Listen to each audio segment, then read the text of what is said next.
जब जनवरी में माघ की ठंड पड़ी और तुमने आधी रात बिस्तरा गीलो करो, मताई ने तुम्हें सूखे में सुवा दो, वो खुद गीले में सो गई। तुमने उते भी बिस्तरा गीलो करो, मताई ने उठा के तुम्हें अपनी छाती पे धल्लायो, पूरी रात गीले बिस्तरा में डरी रही। वो राजबा मतारी पेट पर सुलाने वाली पैरों में सो रही है और बीबी पी रही कोको कोला और बूढ़ी मां पानी को रो रही है। अगर घरवाली ने आधी रात में कह दी कुछ ठंडा पीने की इच्छा है, ये नकटा ने गाड़ी निकाल ली, 2 बजी रात है, पूरी विदिशा को चक्कर लगाया और जहां मिली उते से ठंडा ले आओ, और मताई को पानी नहीं दे रहा रे। का हुई रे दुनिया को बताओ तो। किसी के घर जाना, उसकी अमीरी उसके मकान से मत देखना। बहुत बड़ो मकान बनो होए और कहूं बूढ़े डुकरा डुकरिया उदास मन से बैठे हुए तो समझ जाइयो हम कोनो फकीर के घरे आए हैं। और कोनो झुपड़िया में जाओ और अगर बूढ़े माँ बाप हंस रहे हों तो समझ लियो हम बहुत बड़े अमीर के घरे आए हैं। जिसके घर में बूढ़े माँ बाप हंसते हैं उसी के यहां भगवान बसते हैं। अरे भैया तुम्हारों से निवेदन है, हाथ जोड़ के, महीना में 15 दिन में अगर माँ बाप हैं तुम्हारे तो तुम भाग्यशाली हो, तो महीना 15 दिन में एक आध बार अपने माँ बाप के संग रोटी खाएंगे यार। हाँ, पिताजी रोटी खा रहे हो तुम्हें बिल्कुल भूख न लगी हो, पर बेइज्जत जो उनमें से 2 कोरा टोर के सब्जी से खा लियो, फिर बाप को चेहरा देखियो। कब मताई रोटी खा रही हो बगल में बैठ जाइयो, 1 कोरा में से चार उठा के खा लियो, फिर मताई को चेहरा देखियो। कभी कभी तुम भोजन कर रहे हो अब पिताजी निकले, कहियो आओ पिताजी आओ एक रोटी खा ले हमारे संगे, वे क्या मैंने यार एक खा तो ले यार, हाथ पकड़ के बैठा लियो। उसे 2 फायदा रहे हैं, पहलो तुम कबू बड़े ने हो पे और बहु दद्दा कबू बूढ़े ने हो पे। हाँ, तुम कबू बड़े बच्चा बने रहे हो, तुम बच्चा बने को बहुत आनंद है। बूढ़े माँ बाप तुमसे सिर्फ 2 चीजें चाहते हैं और वही 2 चीजें आज का आदमी दे नहीं रहा है। 2 चीजें कौन? 2 रूखी रोटी, बिल्कुल घी ने लगाइयो, गरम ने हो ने दियो, बेने हमारी बहुत ध्यान से सुन लियो, बिल्कुल सास ससुर को गरम रोटी नहीं देने, तुम तो रात की 2 बची हो वे दे दियो। 2 रूखी रोटी दे देना, उसमें घी मत लगाना, पर सुबह और शाम 2 मीठे शब्द बोलत रह जो अपने सास ससुर माँ बाप से, तो वे रूखी रोटी भी घी को काम कर हैं। और कितना चुपर के रोटी खुआइयो, पर 24 घंटा में अगर एक भी कड़वा शब्द बोल दिया तो तुम्हारे सारे सत्कर्म नष्ट हो जाएंगे, तुम्हें पूजा का कोई फल नहीं मिलेगा। खूब मंदिर गए हो आप लोग, बहुत मंदिर बने होंगे विदिशा में। मैं मंदिरों का विरोधी नहीं हूं, मैं स्वयं भगवान को बहुत मानता हूं। 24 घंटा संगे रहे ठाकुर जी के, 7 बजे से 11 बजे तक को उसे मिलता ही नहीं है, पूजा करते हैं खूब। पर जब हम गांव जाते हैं अपने माँ बाप के पास 2-4 दिन को भागवत जी पे बैठे, फिर हम पूजा नहीं करते, फिर हमारे शास्त्री जी हरे पूजा कराते। हम कहता अब ले जी भगवान तुम्हारे पूजा करो। अब हम तो अपने पापा बाई कहते हैं हम, फिर हम उनके संगे रहते खूब हंसे हैं बोले हैं, उन्हें के जो उनको काम हो जो कम समय मिला थे। पर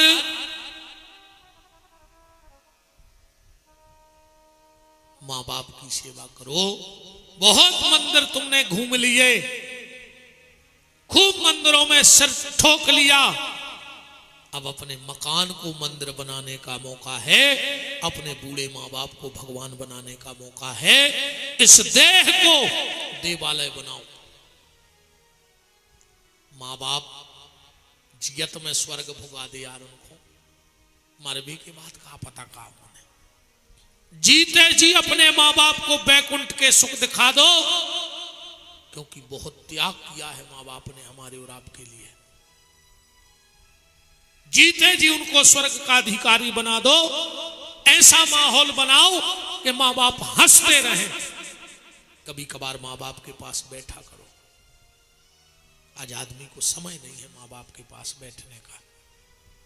वो बूढ़े माँ बाप तुमसे जायदाद नहीं चाहते, उनकी कोई शौक नहीं है, उनकी बस एक इच्छा है। और एक बात और आज गांठ में बांध लेना, जब तुम्हारा जन्म हुआ, तुमने जब पहली सांस ली तो तुम कहां थे? तुम्हारी मां कहां थी? तुम्हारे पास थी कि नहीं थी? जब तुम दुनिया में आए और तुमने पहली सांस ली तो तुम्हारी मां कहां थी? तुम्हारे पास। कोशिश करना कि जब मां बाप आखिरी सांस लें तो उनके पास तुम रहना, तो वो कर्जा चुक जाएगा। मां बाप के साथ रहो। कई बार लोग हमसे कहते, गुरुजी हम आपकी कथा से सुधर गए। हमने कहा कैसे? बोले हमने अपने माँ बाप को अपने पास रख लो। हमने कहा हट, मूर्ख। बोले गुरुजी आप ही तो क्या थो? हमने कहा हमने ये कभी नहीं कहा कि माँ बाप को अपने पास रखो। मैंने आज तक नहीं कहा कि अपने बूढ़े माँ बाप को अपने पास रखो। विपिन बिहारी ये कहता है कि बूढ़े माँ बाप को अपने पास मत रखो, तुम अपने माँ बाप के पास रहो। तुम्हें उनके पास रहना है। तुम कौन होते हो उनको पास रखने वाले? हमें उनके पास रहना है। तो बात द्रौपदी की चल रही है, भक्ति की चल रही है। बिना मां के परमात्मा नहीं मिलता और बिना भक्ति के भगवान नहीं मिलता। जब तक भक्ति नहीं करोगे भगवान मिलने वाले नहीं है। इतना ही से समझ ले। तुम तो एक उदाहरण, जैसे तुम घरे बैठे पेपर पढ़ रहे कुर्सी पे सुबह सुबह, और तुम आओ साल 6 महीना को बाल बच्चों गंदगी कर ले वे, अब पूरों में लिपट जाए मलमूत्र में, और तुम्हारी तरफ खिसकन लगे, तो तुम कैसे करत हो? अरे यार कहां गई यार, उठाओ यार एक पहले। अब वो बिल्कुल सर का तैयार हो तुम्हारी तरफ। अरे यार तुम्हारी समझ में नहीं आ रही यार, बाद में करियो काम, ले जाओ एक। माँ आई, भले कितना छपो हो मलमूत्र में, पर माँ ने उतना ही प्यार से उठाओ, नहानी में ले गई, अच्छो नहवा दाओ, झगुलिया पेरा दई, काजल लगा दाओ और फिर छोड़ दाओ। फिर तुम कैसे करत? आजा आजा आजा आजा, तो पहले हाथों का तुम आओ। पहले तो कह रहे थे मां ले जाओ देखो, और जब साफ शुद्ध हो गओ तो तुम खुद हाथ उठा के बढ़ा के ले भी तैयार हो गए। यही असल जिंदगी है। जब तक के शरीर में मलमूत्र विकारों के लगे हैं तब तक ईश्वर तुम्हें उठाएगा नहीं। और जिस दिन भक्ति रूपी मां मिल जाएगी, वो हमारे विकार रूपी मलमूत्र को साफ कर देगी, तो परमात्मा स्वयं हाथ बढ़ा करके तुम्हें अपनी गोदी में बिठा लेगा। इसलिए मेन बात तो भक्ति की है कि भजन करो, भजन करो। के जनक सुता जग जननी जानकी, अतिशय प्रिय करुणा निधान की, ताके जुगपद कमल मनाऊं, तासु कृपा निर्मल मति पाऊं। आज राम जानकी नमी है, और बिना भगवती जानकी के कृपा के हमारी मति शुद्ध नहीं हो सकती। हाँ, और यहां जितनी आज बेटियां बैठी हो मेरी बिटिया, ध्यान रखियो, आज माता जानकी नवमी है, तुम्हें सीता बनना है, तुम्हें सूपनखा नहीं बनना। उन्हें खुद की नाक कटवाई और पूरे खानदान को मिटा के चली गई। तो तुम्हें भी सूपनखा नहीं बनने, तुम्हें क्या बनने हैं? सीता। दो कुल की लाज बचाऊने है तुम्हें। दो कुल की लाज आहे बेटा हरो तुम पे। अच्छा एक बात बताओ, विदिशा में रामनवमी होत हुई है, बहुत धूम धड़क्का से होत। आज तक कबू विदिशा में रामनवमी के दिन कहूं लड़कों की पूजा भाई? गांव भर के मोहल्ला के पूरे लड़का बुला ले, सुनो खुआ दे, माला पहरा दे, टीका लगा दे भाई? नहीं भाई। उज्जैन कृष्ण जन्माष्टमी पे कभी अपन ने मोड़ों की पूजा करी? हल्के हल्के नहीं करी। पर नवरात्रि में कन्या पूजन होत के नहीं होत? पूरे घर घर कन्या भोजन होत के नहीं होत? तो बेटा हरो तुमोरों को हमोरों ने साक्षात दुर्गा मानो है, ऐसे तुम्हारी पूजा करत है, ऐसे तुम सीता ही बनियो, सूपनखा ने बनियो। अपने बहुदद्दा से अपने हाथ पीरे करवजो, अपने बहुदद्दा को मोकरिया ने करियो। बेटा हरो तुम्हारे हाथ जोड़े, ये चीज को ध्यान रखियो, तुम्हारे कारण माँ बाप का मुंह काला ना हो जाए, उनके कारण तुम्हारे हाथ पीले हो जाएं, तो समझ लेना कि जीवन धन्य हो गया बेटियों का। वरना कोई मतलब नहीं है। खुद की नाक कटवा हो और दूसरे की नाक कट जाए, मर जाओ को जन कौन सूट केस में मिलो हो कटनी, ध्यान रखियो। और एक बात और सुन ली, बहुत कराई, वो की तरफ तो नजर उठा के न देखियो जेके घरे गैया काट के रोटी के संग खाई जात हो।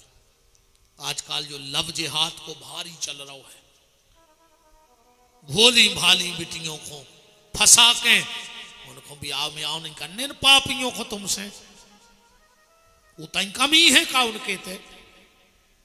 वे तो तुम्हें बहला के फुसला के शादी को झांसो दे के ले जाए और कुछ ने कहां बेच दे। बेटा हरो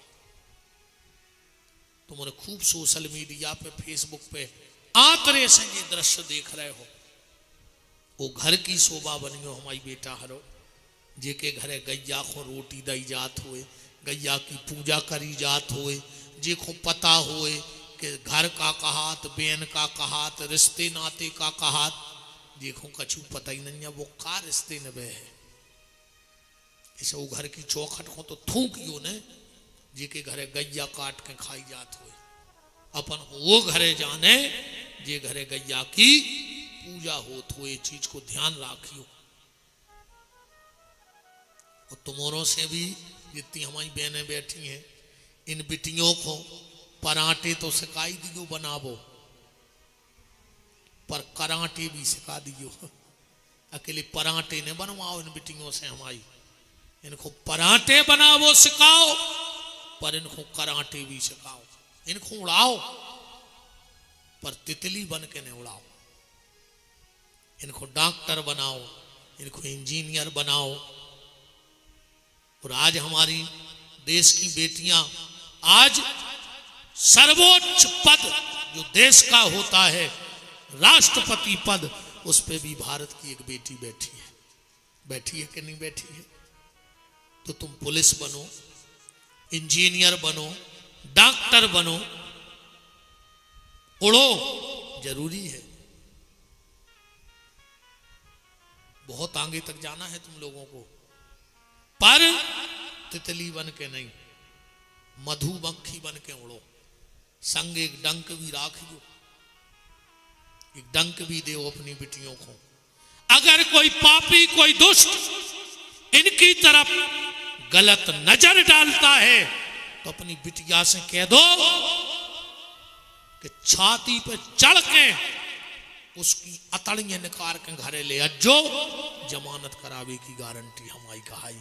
अपनी बेटियों को इतनी दम दे दो कि अगर कोई पापी, कोई दुष्ट तुम्हारे सम्मान पे नजर डालता है तो मेरी तरफ से छुट्टी है, आंखें लौंच के ले आइयो की, अतड़ियां पटा के ले आओ, फिर बिटिया ने रहियो, फिर तुम रणचंडी बन जाइयो, झांसी की रानी बन जाइयो, पर ओ को खून पी लियो। ऐसी पापियों को छोड़ना नहीं। और जितनी बिटियां बैठी हो बेटा, अब वो समय नहीं आ। दुशासन तो बहुत है आज के समय में, जो द्रौपदी का चीर हरण करना चाहते हैं, पर दुशासनों से ये देश भरा पड़ा है। पर कलयुग है, अब कृष्ण नहीं आएंगे चीर बढ़ाने के लिए, अब तुम्हें स्वयं कृष्ण बनना होगा, अब तुम्हें स्वयं दुर्गा बनना होगा। और कलयुग के दुशासनों से अपने सम्मान की रक्षा बेटियों तुम्हें खुद करनी होगी। इसलिए इनको उड़ाओ, पर तितली बन के नहीं, मधुमक्खी बन के।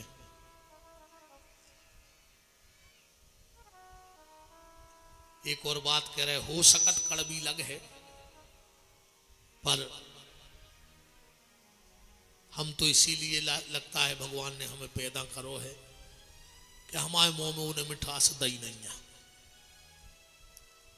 हमें लगत भगवान हमसे यही को पहुंचाओ उन्हें कलयुग में कि जा तो रे, आज सांची को नहीं बोल पा रहा, तुम बोल तो आजो हज्जे सो देखी जाए।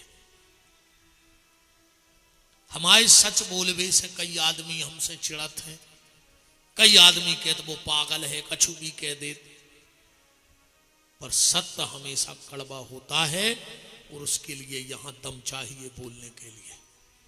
मेरी बेटो, हम निवेदन के साथ कह रहे, अगर हमारी बेटियां दुपट्टा भी रखें और साथ में कट्टा भी रखें। आज कट्टा की जरूरत है। बिल्कुल रणचंडी बन जाइयो तुम तो, छाती पर चढ़ के खून पी लियो, वो तो सब निपट गए, कोई दिक्कत नहीं है। इतनी अपनी बेटियों को दम दो। बिल्कुल कह दो घरे कि अगर कॉलेज में, स्कूल में, गली में अगर कोई गलत नजर से देखे तो चप्पल उतार के मुंह में मारियो सबसे पहले, तो फिर हम और निपट ले, कोई दिक्कत नहीं है। बोलो वृंदावन बिहारी लाल की। क्योंकि ये सीता का देश है, ये राधा का देश है, ये मीरा का देश है, ये मेरी बेटियों का देश है। आज जिस भगवती सीता का जन्म महामहोत्सव है, सीता का त्याग जानते हैं। एक अच्छा भाव आज मन में आ गया। जब राम, कई बार लोग एक प्रश्न चिन्ह लगाते हैं, ध्यान से सुनना, कि राम ने गर्भिणी नारी को घर से निकाल दिया और राम को इतनी सी दया ना आई। ये बड़ा विवादित विद्वानों का प्रश्न है। लोग राम पे उंगली उठाते हैं कि राम को 8 महीने की गर्भिणी नारी को घर से निकालने की क्या आवश्यकता थी।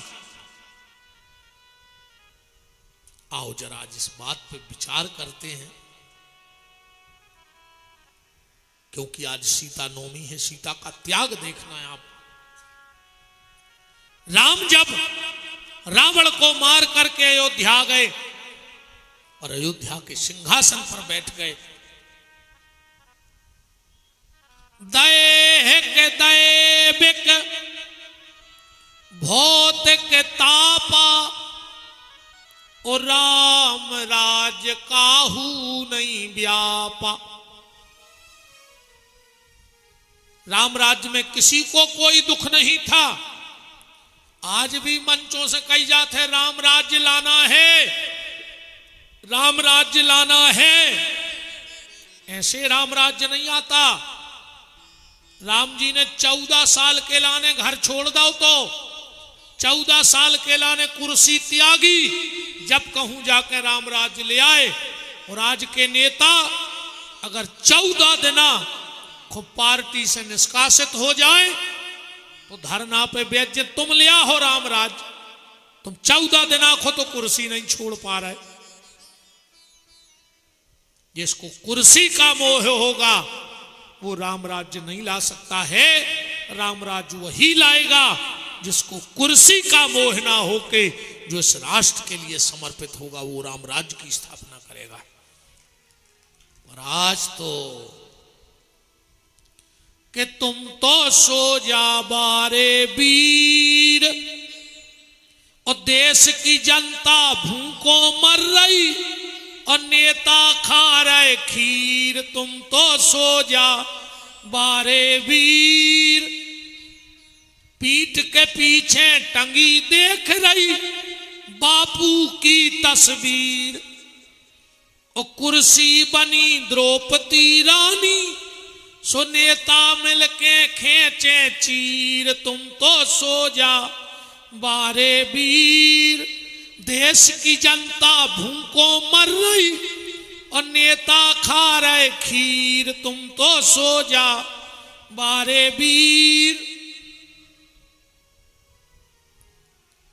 तो राम जी के राज्य में सब सुखी थे, पर राम जी का एक नियम था। राम जी कभी कभार भेष बदल करके अयोध्या का रात्रि में भ्रमण करते थे। एक दिन राम ने भेष बदला और अयोध्या में गए। क्या देख रहे हैं? एक व्यक्ति अपनी पत्नी को डांट रहा है और लड़ रहा है। राम जी के राज्य में एक पति पत्नी लड़ते थे और आज हर घर के पति पत्नी लड़ रहे हैं। एक आध है भगवान की कृपा से जो ने लड़त हुए, न दद्दा घर ही नहीं बन रही। बन रही हो घर ही तो बताओ। बेतुक की लड़ाई और दो आदमों में लड़ाई को कछु सर पैर नहीं रहते। दो आदमी लड़ रहे थे किराए से रहते ऊपर की मंजिल पे, नीचे मकान मालक है तो सियानो आदमी है तो डुकरा डुकर के रहते। पहले तो बातें चीते भाई, आधा घंटा बाद रे खिड़की में से तबा फेंकन लगो, करज्जा फेंकन लगी। दादा ने सोची आज तो ज्यादा ही हो गई, देखें तो ऊपर गए। बोले काय बेटा काय लड़ रहा है? आदमी बोलो दादा इसको समझाओ, अति कर दिए ने। बोले काय?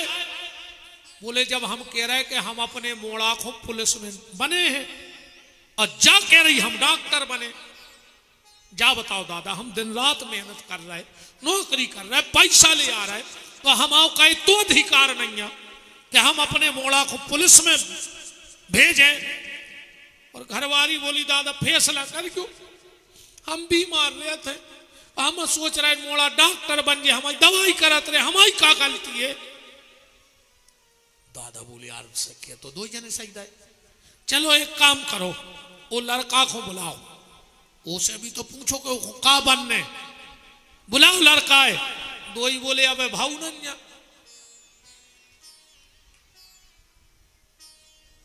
अब बताओ, बाल बच्चों भाव नहीं हो, घर के बासन फेंकन लगे। अब ये लड़ाई को का सर फेर है, हम जा बताओ। घर वालों कह रहे हो पुलिस में डार हैं, घर वाली कह रही डॉक्टर बने हो, बाल बच्चों भाव नहीं हो, बासन फेंक गए पूरे। ऐसी लड़ाई मची आजकल दो आदमों में। हालांकि पति और पत्नी को सूर्य और चंद्रमा की तरह रहो जज्जे। कभी कभी पत्नी सूर्य हो गुस्सा में तो पति चंद्रमा हो जाए, और कभी कभी पति सूर्य होए तो पत्नी चंद्रमा हो जाए। हाँ, पत्नी गुस्सा में हो तो पति हाथ जोड़ ले, क्या दिक्कत है? गृहस्थी की गाड़ी आए, पति और पत्नी को दूध और पानी की तरह होना चाहिए। जब दूध पानी एक बर्तन में इकट्ठा कर दो तो फिर पता नहीं रहता इसमें पानी कौन है और दूध कौन है। ऐसे पति पत्नी हो रहा चज्जे। पर अगर वो दूध और पानी में एक बूंदा खटाई गिर गई तो न दूध काम को बचे न पानी। ऐसे ही पति पत्नी के बीच में अगर संशय रूपी खटाई गिर गई, चंचल महाराज बहुत गौर से सुन रहा है, आंखें नहीं मिलक रही। जब से तुम्हें जय कथा चढ़ी चित्ते का है, भारी गौर से सुन रहे हैं। सब जजमान सुन रहे कि महाराज हम पे भी भाई अभी तरह ही कछ नहीं, आप तो चलत रहे थे। एक आदमी को एक बाबा जी के बोले महाराज तुम्हारे हाथ जोड़े कछु ऐसा उपाय बता दे कि घरवारी हमारी सुनने लगे। बाबा जी बोले घरवारी सुनत होती तो हम बाबा होते ही गाय को, वही चक्कर में तो हम बाबा हो गए। कहूँ वही मंत्र हमारे ना हो तो घरवारी हूँ बस में करबी को, तो हम ही बाबा काय खो होते। पति और पत्नी को सूर्य और चंद्रमा की तरह होना चाहिए, पर आज की हालत क्या है, तू चंद्रमुखी मैं सूर्यमुखी, तू मुझसे दुखी मैं तुझसे दुखी। चलो दो ही जने छत पे चल गए और कूद जज्जे, हम भी सुखी और तुम भी सुखी। किल किल में राम राम क्या होगा तुरे ड्रप हो गई। देखो मशीनें तक बेच जात रही जब बात चर्चा हो तो आदमी की कागज हो गए, मशीनें तक खराब हो रही। जब से नहीं भाई मशीन खराब। देखो भैया गृहस्थी की जिंदगी, मलुकदास जी ने एक साखी लिखी है कि पति पत्नी कैसे रहे। वैष्णव संत अवैष्णव नारी। पत्नी अच्छी हो कहूँ पति खराब हो, और पति अच्छो हो कहूँ पत्नी खराब हो, तो गृहस्थी की गाड़ी कैसी रहते? वैष्णव संत अवैष्णव नारी, तो ऊंट बैल की बनी सवारी। अब एक गाड़ी में एक तरफ ऊंट लगा दे, एक तरफ बैलवा, कहाँ जे है वो बैलगाड़ी। ऐसा ही वह गृहस्थी आए, ऐसा ही वो गृहस्थी है। पति पत्नी को ऐसे रहो। चज्जे सुनो, एक पति पत्नी में होगा भयंकर झगड़ा, पंकज रिकॉर्ड करके धर रहे। चलो अच्छो है, जब ऐसी भाई जो बजा दी कि महाराज ऐसी कह रहे थे, नहीं सही है। एक पति पत्नी में होगा झगड़ा, पति ने लाखक सुनाई घरवारी को, घरवारी बिल्कुल आग बबूला हो गई। कहने लगी एक मिनट न रहे तुम्हारे घर, चाहे मर जाए जाके, हम तो पटरी पे कट जाए। बहुत सुन ली हमने, जिंदगी कड़ गई सुनत सुनत, अब ने रहे एक मिनट। पति ने सोची रे आज तो ज्यादा ही हो गई यार, या तो बहुत ही लाल हो गई। सांस लेने तुम्हारे घर में, कमरा में गई, अलमारी खोली और सूटकेस में कपड़ा जमान लगी गुस्सा में। पति ने सोची अब भगी रे जा, अब क्या करें, अब क्या करें। पति गौ चुपचाप अब वही कमरा में, अपनी अलमारी खोल के अपनों सूटकेस जमान लगू ने कही कुछ ने। पत्नी ने तिरछी देखी कि जो क्या कर रहा हूं, हम तो भाग रहा है। गुस्सा में बोली तुम क्या कर रहा है, एक बोलने को मिल गया मौका। कहने लगा और तुम क्या कर रही, कहने लगी अम्मा आए के जा रहे, एक मिनट न रहे, और तुम क्या कर रहे। घर वालों बोलो हम ससुराले जा रहे, बच्चा भी लगे हैं हफ्ता से के पापा चलो मामा के। अब तुम जा ही नहीं, सो हम सोच रहे वही गाड़ी में हम बैठ जाए, काय हो किराओ लगे है। तेरी पत्नी को हंसे आओ, कहने लगी तुम्हारी यही अदा तो मेरी जान ले लेती है, खेल खत्म होगा। इतनी सी तो बात ही है। ऐसे गृहस्थी को रखो। तो राम जी घूम रहे थे, एक व्यक्ति अपनी पत्नी को डांट रहा था और कह रहा था तू मुझे महाराज राम मत समझना, तू मुझे राम मत समझना कि उनकी पत्नी रावण के घर में रह के आई और उन्होंने उसको घर में रख लिया।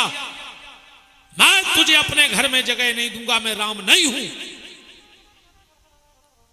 राम जी ने जब ये बात सुनी तो बड़े दुखी हुए कि लोग मेरी ये तारीफ करते हैं, ऐसी बातें करते हैं, पर कुछ भी हो जाए मैं सीता का त्याग नहीं कर सकता। क्योंकि सीता को मैं प्रेम करता हूं। पर राम के मन में बात बैठ गई। अब ना राम जी का भोजन करने में मन लगता है, न पानी पीने में मन लगता है, न बोलने में, न सभा में। पर पत्नी वही है जो पति के दुख को बिना कहे समझ जाए। और यह भी बिल्कुल सत्य है, जितने अच्छे से पत्नी पति को जानती है दुनिया में कोई नहीं जान सकता, और जितने अच्छे से पति पत्नी को जानता है कोई नहीं जान सकता। एक दिन सीता माता कक्ष में हाथ जोड़कर बोली, नाथ मैं 2-4 दिन से देख रहा हूं कि आप बड़े व्याकुल हैं। राम ने कहा, नहीं नहीं सीते, कोई बात नहीं है। सीता ने कहा, प्रभु कुछ तो बात है, आप मुझसे कुछ छुपा रहे हो। राम ने कहा, नहीं सीते कोई बात नहीं। सीता ने कहा, राम रघुनाथ जी, अगर तुम सीता को सच में प्रेम करते हो तो तुम्हें सीता की सौगंध है, आज तुम्हें बताना पड़ेगा कि आपको दुख क्या है। राम ने कहा, सीता ये तो तुमने मुझे बहुत बड़े धर्म संकट में फंसा दिया अपनी सौगंध देके, क्योंकि मैं तुमको बड़ा प्रेम करता हूं। तुमने हर सुख दुख में मेरा साथ दिया है सीते। बात यह है, मैं राज्य में गया था, एक व्यक्ति कह रहा था कि मुझे राम मत समझना, जो रावण के घर से आई हुई सीता को जगह दे दी। सीता मैं तेरा त्याग नहीं कर सकता, चाहे मैं प्राणों का त्याग कर दूं। सीता ने कहा, रघुनाथ जी बस इतनी सी बात है और आपने भोजन छोड़ दिया, आपने मुस्कुराना छोड़ दिया, आप मेरा त्याग मत करो, मुझे एक वचन दे दो। राम ने कहा, बस सीते, अयोध्या में जब जब वचन की बात आई है उसके आगे बहुत कुछ गड़बड़ हुआ है। एक बार मेरी मां ने पिता से वचन मांगा था तो मेरे पिता को प्राणों का त्याग करना पड़ा, पूरी अयोध्या उजड़ गई, और आज फिर सीता तुम वचन मांग रही हो। सीता ने कहा, रघुनाथ जी अगर आप मुझे चाहते हो, आप मुझे हृदय से प्रेम करते हो, तो जिस दिन से मैं अयोध्या आई हूं रघुनाथ जी, मैंने आज तक कुछ नहीं मांगा, मैंने आपसे कुछ नहीं मांगा। जंगल में कभी कोई गहना नहीं मांगा, साड़ी नहीं मांगी, पेट भर भोजन नहीं मांगा, पर आज मैं भी आपकी पत्नी हूं, मेरा अधिकार है रघुनाथ जी आप पर। और आपने कहा कि मैं आपको प्रेम करता हूं, तो उसी प्रेम का वास्ता है आज आपको मेरे हाथ पे हाथ रख के एक वचन देना होगा। राम जी को तो पसीना आ गया, क्योंकि राम अयोध्या के वचन को जानते हैं कि अगर अयोध्या में वचन हो गया तो फिर वो वचन टाला नहीं जाता। रघुकुल रीत सदा चली आई, प्राण जाए पर वचन न जाई। दशरथ जी ने प्राण दे दिए पर अपने वचन को नहीं टाला। ये रघुवंशियों की ताकत है, ये वचन के पक्के होते हैं। राम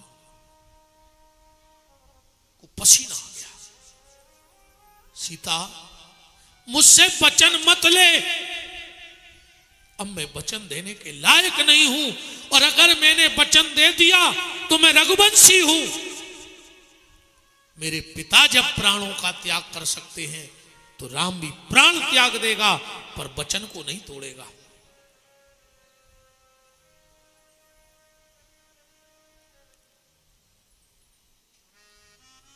अच्छा, यहां यजमान बहुत रघुवंशी बैठे हैं।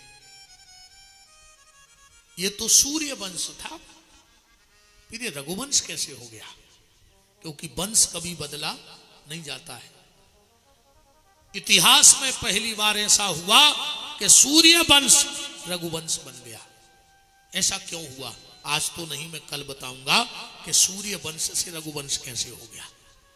क्योंकि वंश कभी बदले नहीं जाते, एक वंश जो चला है वो चलता आया है।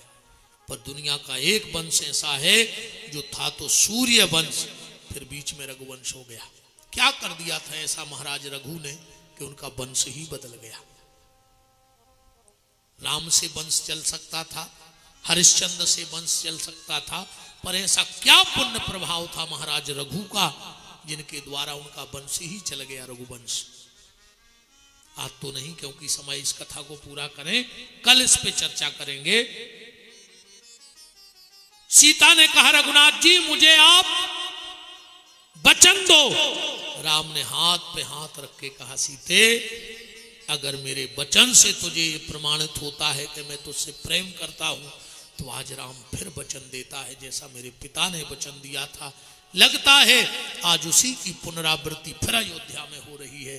कैकेयी ने भी वचन मांगा था और आज तुमने वचन मांगा है, तो जब मेरे पिता पीछे नहीं हटे तो आज राम भी पीछे नहीं हटेगा। मैंने तुम्हें वचन दिया, मांगो सीता क्या चाहती हो। सीता ने आंखों में आंसू भर के कहा राम मुझे कल वन के लिए भेज दो, मुझे यही वचन चाहिए। राम जी की आंखों में आंसू आ गए। राम जी चक्कर खा करके जमीन पर गिर पड़े। जब होश में आए सीता के सामने खड़े होकर दोनों हाथ जोड़ के कहा सीता ये तूने मुझसे क्या मांग लिया, मैं तेरे बगैर नहीं जी सकता। सीता ने कहा नाथ मैं आपकी पत्नी हूं और मैं नहीं चाहती कि मेरे पति के जीवन में कोई दाग लग जाए। बस एक ये दाग है तो ये दाग भी सीता धो देगी। मैं चाहती हूं कि युग युगांतर तक कल्प कल्पांतर तक मेरे पति के यश की ध्वजा ऐसे ही लहलहाती रहनी चाहिए। मुझे भली जीवन में कष्ट भोगना पड़े नाथ, पर आप मुझे वन भेज दो। लक्ष्मण भैया से कह दो कि सुबह होते ही मुझे वन को छोड़ आए। तो माता सीता का यह जीवन है कि अपने पति के नाम में कोई दाग ना लग जाए, मेरे पति की यश पताका में रघुवंश के झंडे में कोई कलंक ना लग जाए। मैं स्वयं वन को चली गई पर पति के नाम में कलंक नहीं लगने दिया। ये माता जानकी का चरित्र है, ये माता सीता का चरित्र है। 8 महीने की गर्भिणी रथ में बैठ करके वन को चली गई, वाल्मीकि के आश्रम में निवास किया, पर अपने पति के नाम पे कोई धब्बा लगने नहीं दिया। ये रघुवंशियों का इतिहास है। बात चल रही थी द्रौपदी की। अर्जुन गए अश्वत्थामा को पकड़ के लाए। हम कथा को पूरा कर दें। चुटिया काट ली, मणि निकाल ली, अश्वत्थामा गया और उसने अभिमन्यु की पत्नी उत्तरा के गर्भ में ब्रह्मास्त्र का प्रहार किया। भगवान गर्भहारी बने और परीक्षित की रक्षा करी। परीक्षित जी का जन्म हुआ। बोलो महाभागवत महाराज परीक्षित जी की। भगवान द्वारिका गए। उसके पहले कुंती, भीम, अर्जुन, युधिष्ठिर, नकुल, सहदेव, सुभद्रा को वरदान दिया और भीष्म पितामह को गति प्रदान की। भगवान द्वारिका पहुंचे हैं। 16,000 भगवान के 108 विवाह हुए थे। सबके 10-10 संतानें हुई। सांब नाम का बेटा जामवंती और भगवान का पुत्र दुर्वासा का अपराध कराया। श्राप के कारण जो दुष्ट यदुवंशी थे उनका विनाश हुआ। अच्छे यदुवंशी अर्जुन लेके हस्तिनापुर आए। भगवान भागवत में समा गए। बोलो भागवत भगवान की जय। समय आने पर पांडव स्वर्गारोहण को गए। अंतिम आज की कथा की बात जीवन भर याद रखना। जब पांडव स्वर्गारोहण को जाने लगे तो परीक्षित को बुलाया और बोले परीक्षित हम पांडवों के जीवन में बहुत कष्ट आए पर हमने कभी भगवान का साथ नहीं छोड़ा। कभी तुम्हारी दादी को भरी सभा में नग्न करना चाहा, कभी तुम्हारे दादा भीम को जहर दे के मारना चाहा, कभी हम 5 पांडव को लाक्षागृह में जलाना चाहा पर हमने कभी भगवान का साथ नहीं छोड़ा। विपत्ति तो आई पर भगवान को नहीं छोड़ा। तो बेटा अब भगवान तो है नहीं, तो तुमसे अंतिम बात यह है कि हम लोगों के जीवन में कष्ट आया, हमने भगवान को नहीं छोड़ा। तुम्हारे जीवन में कितना कष्ट आ जाए, तुम भगवान के नाम को मत छोड़ना, तो तुम्हारे जीवन के सारे कष्ट दूर हो जाएंगे। जीवन में कितनी विपत्ति आए पर भगवान का भरोसा खत्म मत करना, मेरा निवेदन है आप सबसे। पांडव स्वर्गारोहण को चले गए। परीक्षित जी का इरावती से विवाह हुआ, 45 साल के हो गए। एक दिन गए तो एक गाय और बैल को बात करते देखा। एक काला कलूटा पुरुष आकर उस गाय को मारने लगा। राजा परीक्षित ने तलवार खींच ली। ए दुष्ट, तूने क्या सोच लिया? गोविंद चले गए तो गोविंद की गाय पर और गोविंद के भक्त पे अत्याचार करेगा?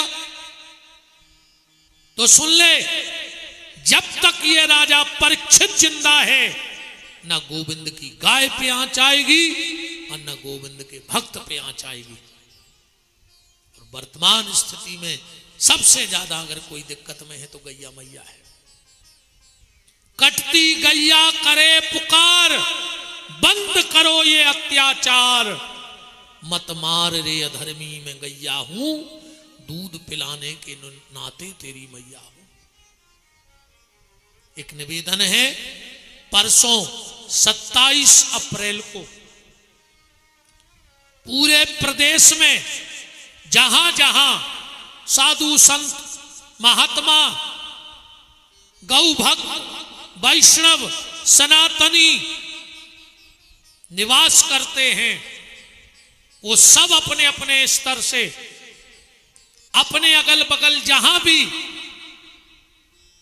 तहसील कलेक्टेड या जो भी जहां, वहां पर एक कागज लिख के जरूर दें, और कागज ना लिख पाए तो जो जा रहे उनका साथ दें और गौ माता को राज्य माता बनाने की पहल में सहयोग करें। मेरा आप सबसे चैनल के माध्यम से भी निवेदन है, क्योंकि गैया बचेगी तो राष्ट्र बचेगा, गैया बचेगी तो गायत्री बचेगी, गैया बचेगी तो गौरी बचेगी, गैया बचेगी तो ब्राह्मण बचेगा, गैया बचेगी तो राष्ट्र बचेगा।